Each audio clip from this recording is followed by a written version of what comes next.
Bem-vindos a todos ao Globo News Painel. É a terceira vez em seguida que nós vamos falar do que já se convencionou denominar de primavera dos países árabes. Eu me refiro a uma onda de revoltas populares que até bem pouco tempo atrás pouca gente considerava previsível, até se considerava, mas provável um pouco menos.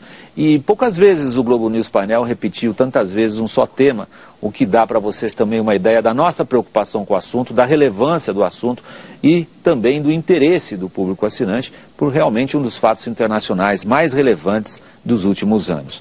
Três, como sempre, são os participantes da nossa roda aqui no estúdio da Globo News de São Paulo. Eu vou iniciar a apresentação dos nossos convidados por Mohamed Habib, que é pró-reitor e foi coordenador em Relações Internacionais da Unicamp. Está conosco o professor de Política Internacional da FGV, Gilberto Sarfati. E o nosso terceiro participante é Vanderlei Messias da Costa, professor titular do Departamento de Geografia da Universidade de São Paulo. Ele é um especialista em geopolítica e relações internacionais. Mohamed, uma pergunta pessoal. Você achava que ia acontecer o que está acontecendo? Eu esperava. Ah, mas isso é diferente. Uma coisa que a gente gostaria que acontecesse. A outra é o que a gente acha que vai acontecer. Você acha que ia acontecer? Não, de fato foi surpresa, né? Mas foi uma surpresa de alguma coisa que muita gente esperava, muita gente queria, muita gente acreditava que já havia passado o tempo para aquilo acontecer, porque a degradação da situação na sociedade egípcia já estava ultrapassando os limites até do razoável. Gilberto, sua perspectiva pessoal, te surpreendeu ou você pertencia àquele pequeno grupo que dizia, no dia 25 de janeiro, na Praça da Liberdade, no Cairo, algo que não se pensava possível tornou-se realidade? Bom, felizmente nós não temos a bola de cristal e não acredito que nenhum especialista e de nenhuma parte do mundo poderia prever o que aconteceu. Mas, por outro lado, a gente não poderia prever o momento, mas também a gente não pode esquecer que isso não é uma tremenda de uma novidade, no sentido de que a sociedade árabe, ela é agitada, né? Ela sempre foi agitada. Você colocou muito sobre a revolução do Facebook, a revolução do Twitter, como se os árabes sempre tivessem, na verdade, aceitando os seus governantes, e isso não. A gente teve vários momentos em que a chamada Rua Árabe é bastante turbulenta, e os governos sempre foram sensíveis a essa turbulência, né? O que a gente não poderia prever de nenhuma forma é o momento. E, aliás, ainda hoje a gente não pode prever onde isso vai terminar, porque ainda outros países onde o processo começa a acontecer e outros ainda que podem vir a acontecer. Para mim, hoje, a minha maior pergunta é o que acontecerá, por exemplo, na Síria. Essa é a ideia desse programa, Vanderlei.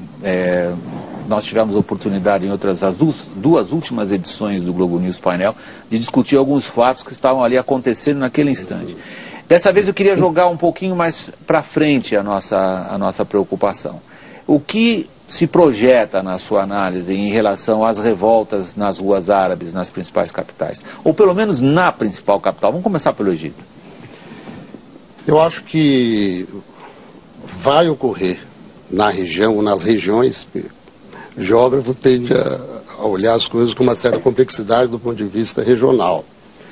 O que vem ocorrendo em várias regiões do mundo desde 89, 90, 91. Acho que é preciso resgatar que os movimentos no mundo de nações, e na sua luta por democracia, seja derrubando regimes ditatoriais do socialismo real, seja ditaduras sanguinárias na África e em outros lugares do mundo, tem 20 anos. Então não se trata de bola de cristal, mas é evidente que uma hora isso impactaria para continentes e regiões da África, como está ocorrendo, não é? Na Ásia, temos casos de Mianmar, Nepal, coisa assim, e chegaria a essas regiões, grosso modo, poderiam chamar de árabes, comumente chamado de Maghreb, Oriente Médio, etc. Então, esta onda vai continuar.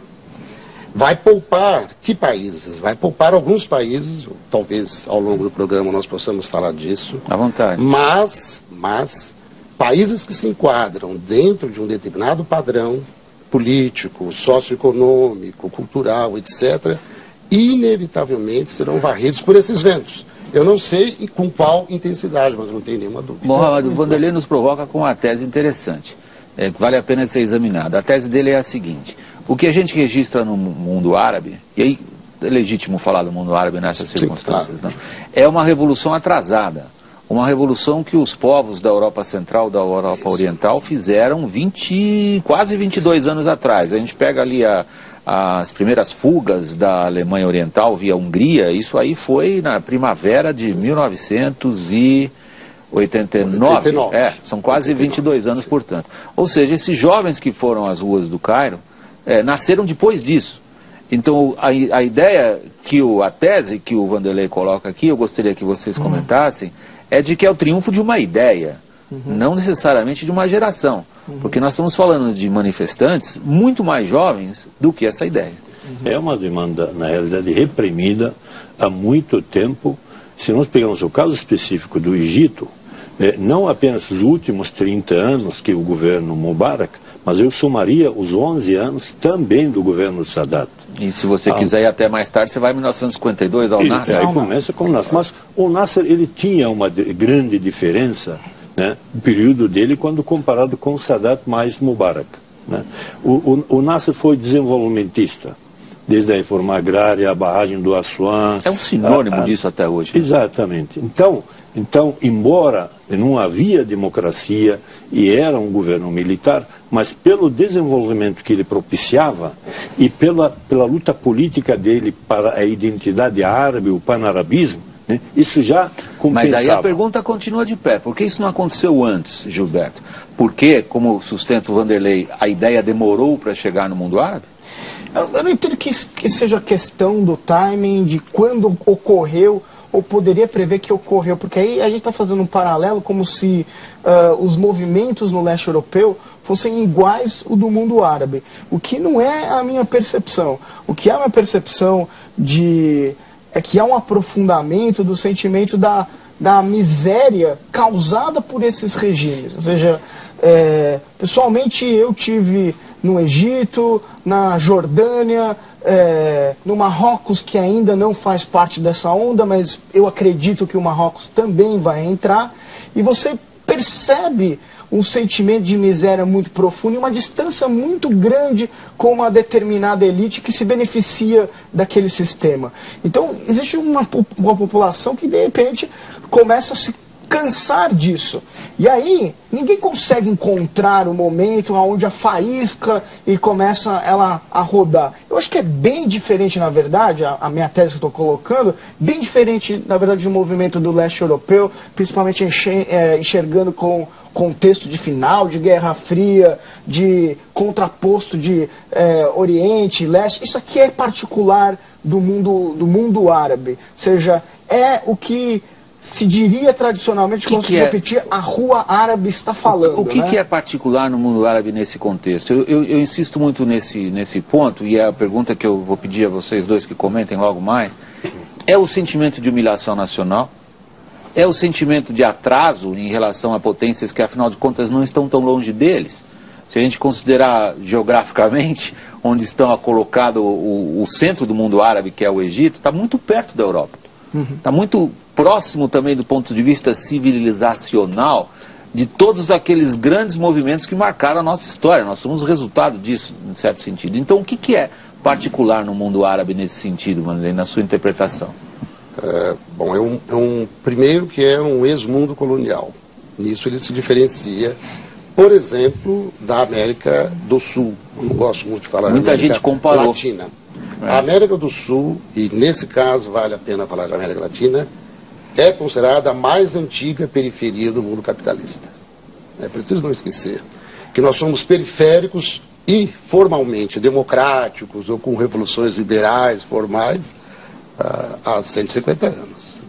Então, nós não nos prestamos a uma comparação nesse caso. Mas as nações africanas e as nações árabes são jovens nações, são jovens estados, que ainda mantêm uma certa hibridez do ponto de vista do arranjo político, daí essa combinação quase que exótica, para não dizer esdrúxula, né, de monarquias constitucionais. Então vejamos as denominações: monarquias islâmicas constitucionais, monarquias constitucionais, Isso quando a Constituição vale qualquer coisa, que não é muito o caso, né? Islâmicas constitucionais e repúblicas islâmicas socialistas, caso da Síria, da Líbia e da Argélia. Todas com algum tipo de ditadura. Então, essa hibridez, né, e essa é uma particularidade política do mundo árabe. Jovens nações que ainda não encontraram o seu rumo em termos de arranjo político que satisfaça a um desenvolvimento econômico. O Mohamed está me pedindo a palavra. Eu queria ampliar um pouquinho mais a imagem. O William colocou para nós duas questões internas, seja a degradação, seja a humilhação, seja a exclusão social absurda que existe, seja o regime de ditadura que governa em diferentes formas, está tudo correto. No entanto, por trás de tudo isso, há as forças ocultas responsáveis por isso. Não são mais ex-colônias, eles continuam, na realidade, colônias. Então, a relação dos Estados Unidos, dos países centrais, ela é a responsável pela perpetuação desses regimes de ditadura e dessa degradação da sociedade. Porque, equivocadamente, Estados Unidos acreditava, né, nesses líderes, desses governantes árabes, quando falaram, o único jeito para vocês manter os interesses de vocês aqui, nós temos que manter o regime de ditadura. Essa é uma bela discussão que você está levantando, Mohamed.